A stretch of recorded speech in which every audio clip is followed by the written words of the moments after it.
साथियों नमस्कार, आपका स्वागत हमारे आध्यात्मिक उत्तर है अपडेट चैनल में। तो जैसा कि आप जानते हैं कि संत रामपाल जी महाराज जेल से बाइज्जत बरी हो चुके हैं और उन्होंने सभी केसों को पूरी तरह से जो आरोप लगाए गए थे झूठे, उन पर निर्दोष पाए गए हैं। और क्योंकि आप जानते हैं कि उनके विरोध में लोग लगे रहते हैं, कुछ बातों को लेकर लोग अक्सर विरोध करते रहते हैं।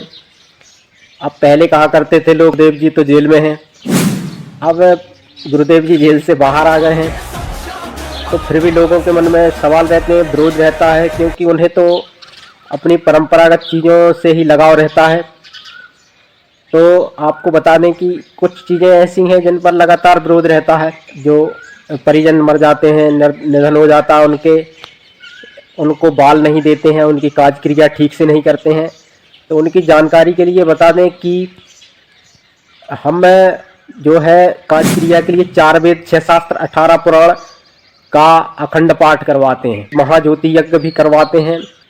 दूसरी चीज़ है, लोग कहते हैं कि बड़े बुजुर्गों के पैर नहीं छूते।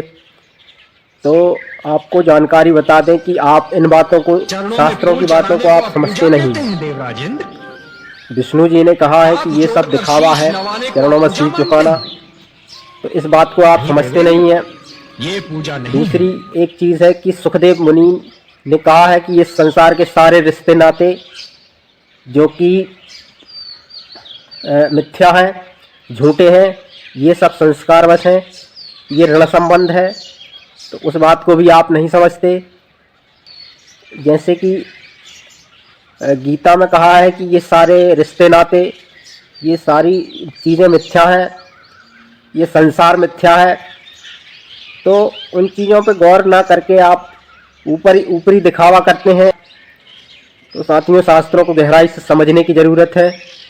पैर छूना तो केवल दिखावा है। आप अगर सेवा करना चाहते हैं तो सेवा करें, क्योंकि सेवा करना ही सबसे बड़ी पूजा है। तो ये सम्मान के लिए हाथ जोड़कर भी हम सम्मान कर सकते हैं, जो कि रामचरितमानस में भी है। प्रातः काल उठई रघुनाथा, माता पिता गुरु नावहि माथा। तो ये चीज़ें हैं जिसमें सम्मान किया जा सकता है। बाकी सब मनुष्य एक समान है। एक दूसरे से आशीर्वाद लेकर, पैर छूकर, ये सब अपनी ऊर्जा को ट्रांसफ़र करना, ये सब बेकार की चीज़ें हैं। अगर आपको वास्तविक ऊर्जा का लाभ लेना है तो वो परम शक्ति है, गुरु कबीर परमेश्वर हैं, और वही संत हैं, वही सतगुरु हैं, वही परमेश्वर हैं। क्योंकि शास्त्रों में ये भी कहा गया है, सतगुरु साक्षात परम ब्रह्म। ये परम ब्रह्म शब्द सतगुरु के लिए ही यूज़ किया जाता है। तो समझें, आप पूरी चर्चा करें, हमारे साथ बैठें उठें, जानें समझें। ऊपर से आप कोई भी बात को इस तरह से ना करें कि भाई रामपाल जी महाराज के जो शिष्य हैं, जो औरतें होती हैं, वो श्रृंगार करना छोड़ देती हैं। तो आपकी जानकारी के लिए बता दें कि जो भक्ति मार्ग में आते हैं उनको श्रृंगार करना उचित नहीं होता। जैसे कि पार्वती जी श्रृंगार नहीं करती थीं, वो भी पतिव्रता थीं। माता अनुसुईया भी पतिव्रता थीं, वो भी श्रृंगार नहीं करती थीं, जबकि इनके भी पति थे, पतिव्रता थीं।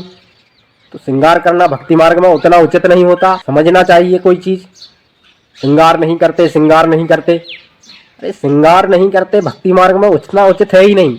जबकि परीक्षित ने कलयुग को वचन दिया, सोने में कलयुग का वास है।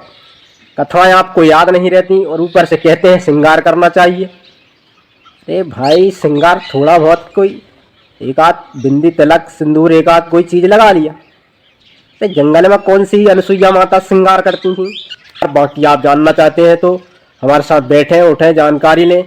ऊपर से हर किसी को इस तरह से मतलब अफवाह नहीं फैलाना चाहिए, आपको समझना चाहिए। आज के लिए इतना ही। नमस्कार, जय हिंद, राम राम, सत साहिब।